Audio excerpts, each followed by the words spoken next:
क्या रावण के बारे में वो नजरिया रखना सही है आज के टाइम अंदर जो ये सोच है ये बहुत गलत। जब लोग दूर दूर से इस गांव में इस मंदिर को देखने आते हैं, रावण ने अपने 10 सर जो है इसी शिवलिंग पे काटा। इसी शिवलिंग पर चढ़ाया। रावण को एक राक्षस की तरह नहीं, अपने पूर्वज की तरह देखते हैं। उसके पिता विश्वश्रवा कहते हैं, जो इस गांव का नाम भी था पहले। जन्मभूमि रावण की ये है, कर्म भूमि जहाँ विद्या अध्ययन किया। यहाँ पे दशहरा वाले दिन पूजा की जाती है, ना कि दहन किया जाता है। इस दुनिया में सबसे बड़ी चीज है आस्था। हर कहानी का एक पहलू होता है और उस पहलू को समझना काफी जरूरी होता है। अयोध्या राम मंदिर जब बनाया जा रहा था तो उसके लिए यहाँ से कुछ मिट्टी के अवशेष लिए गए थे। यहाँ से मिट्टी गई थी बाकायदा।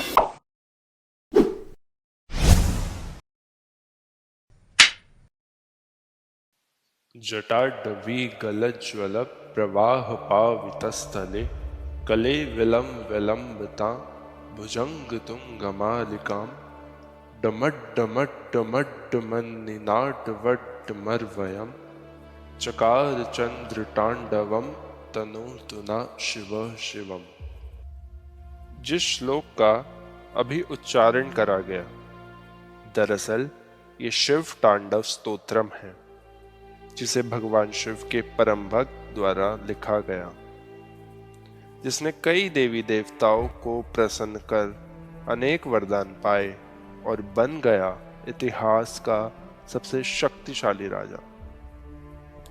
रावण, जिसे दुनिया दशानन, लंकेशपति जैसे नामों से भी जानती है, वो ही दुनिया जो उसके एक कुकर्म को याद रख उसका पुतला भी दहन करती है। हर वर्ष विजयदशमी के दिन लाखों रावण के पुतले देश भर में दहन किए जाते हैं, इस मान्यता से कि बुराई पर अच्छाई की विजय हुई। सब जानते हैं कि रावण राम से ज्यादा शक्तिशाली था, लेकिन उसका अहंकार ही उसकी बर्बादी का सबसे बड़ा कारण बना। ये कहना गलत नहीं होगा कि रावण से ही राम की पहचान बनी। अगर रावण ना होता तो शायद राम भी उस रूप में ना पूजे जाते। उत्तर प्रदेश के ग्रेटर नोएडा में एक ऐसा गांव है जहां रावण को जलाया नहीं बल्कि भगवान के बराबर पूजा जाता है। आज हम आपको उसी गांव में लेकर चलते हैं और सुनाते हैं रावण की वो अनसुनी कहानी जिससे शायद हम सभी अभी तक अनजान हैं। आज हम आए हैं एक ऐसे गांव में जिसे रावण की जन्मभूमि माना जाता है।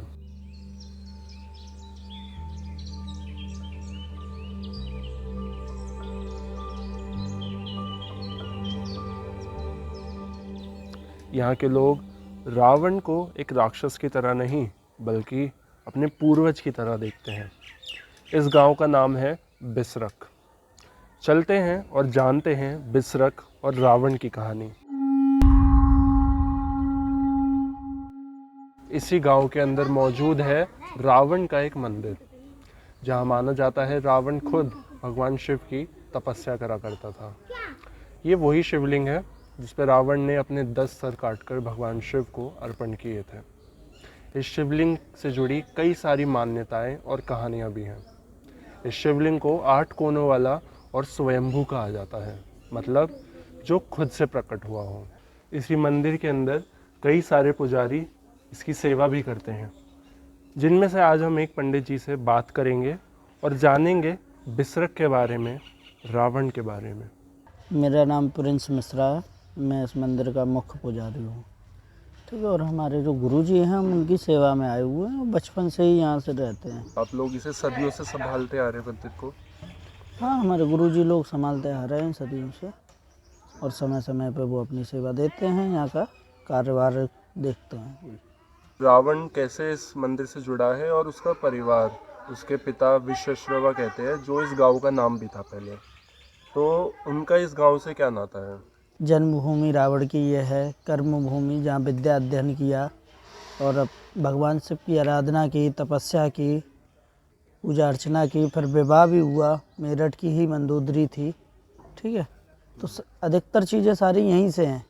वहाँ तो जाके राज्य किया है, ठीक है, अपने जीवन का जो लास्ट क्षण होता है और अपने जीवन की कुछ पंक्तियों को वहाँ उन्होंने आधार दिखाया है। विसर्ग जो रावण नाम है इसका, तो वो विशेषरवा के नाम से ही विसर्ग पड़ा है, जो कि रावण के पिताजी थे।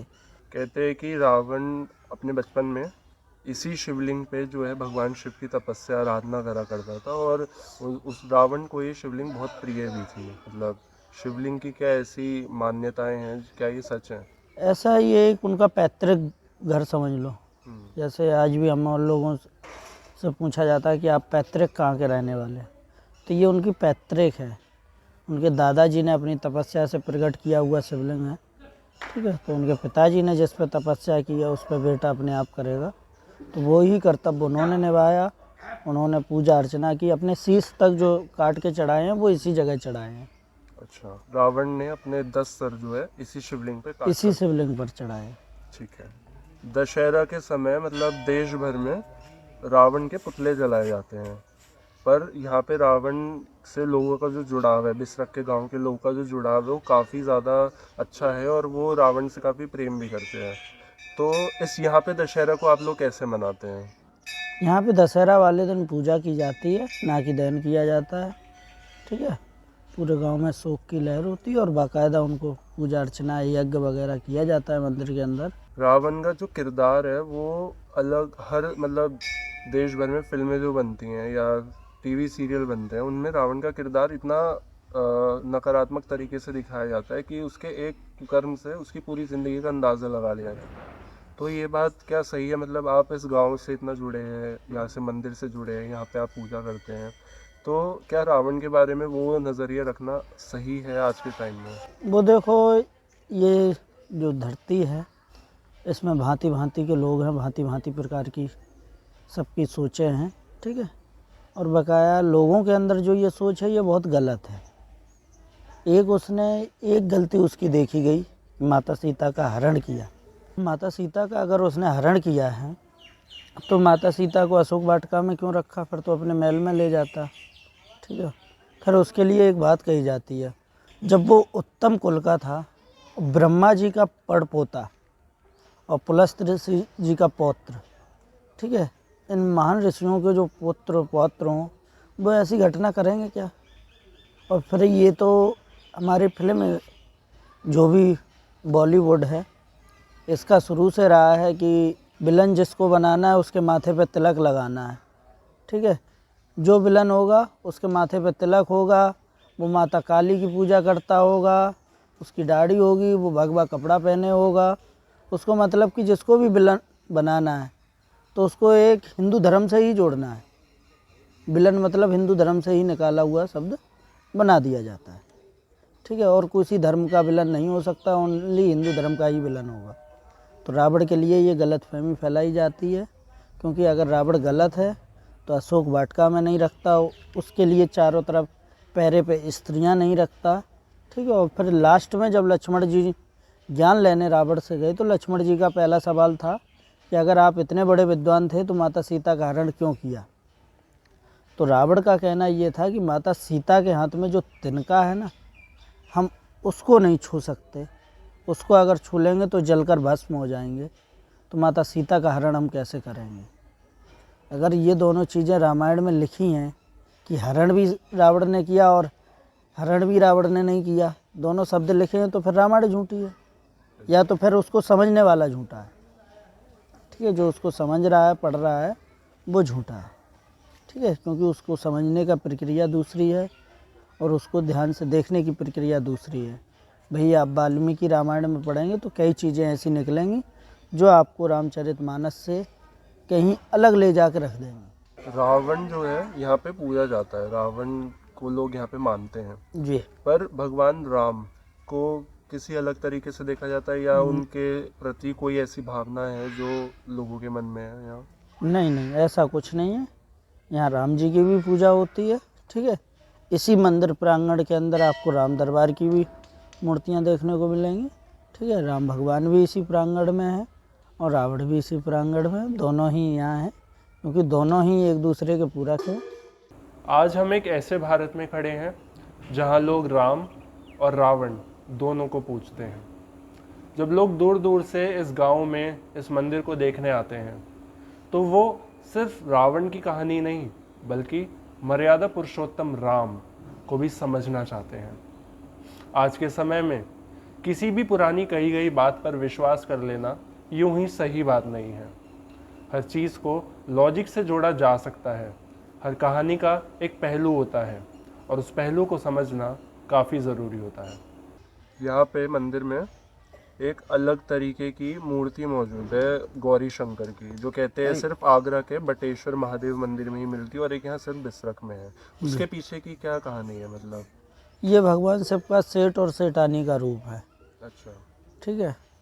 और जो स्त्रियां 16 सोमवार का व्रत करती हैं उनके लिए ये बहुत ही फलदायक माना जाता है। तो ये उसकी वजह से, और आपको पूरे विश्व में कहीं नहीं मिलेगी। ठीक है, पूरे वर्ल्ड में कहीं भी मूर्ति ऐसी देखने को नहीं मिलेंगी, एक वहाँ और एक यहाँ। ये हम लोगों ने पढ़ा था कहीं पे कि अयोध्या राम मंदिर जब बनाया जा रहा था तो उसके लिए यहाँ से कुछ मिट्टी के अवशेष मतलब लिए गए थे कि ये पुरानी परंपरा है कि जिसमें पवित्र जगहों से नए मंदिर के निर्माण के लिए मिट्टी ली जाती है। यहाँ से मिट्टी गई थी बाकायदा। ठीक है, कुछ धान भी गया, कुछ मिट्टी गई, जल गया यहाँ से। और उस जैसे वहाँ प्राण प्रतिष्ठा हुई उसी दिन यहाँ भी प्राण प्रतिष्ठा राम भगवान की हुई है। ठीक है, और बाकायदा उसी धूमधाम तरीके से कम 20 से 25 हज़ार लोग थे उस टाइम मौजूद, जिनके सानिध्य में ये कार्य किया गया। इस दुनिया में सबसे बड़ी चीज़ है आस्था। उस आस्था का सम्मान करना हम मनुष्यों की जिम्मेदारी है। पर इसका मतलब ये नहीं है कि किसी की भी बात को सुनकर उस पर विश्वास कर लेना उसे आस्था हम कह सकते हैं। इस बिसरख गांव में इस मंदिर में आकर हमें रावण की कई सारी बातों के बारे में पता लगा। रावण को जिस नज़रिए से दुनिया देखती है और शायद दिखाया जाता है वो कहीं ना कहीं गलत है। हमें अपने नज़रिए को रावण के प्रति थोड़ा सा तो परखने की ज़रूरत है।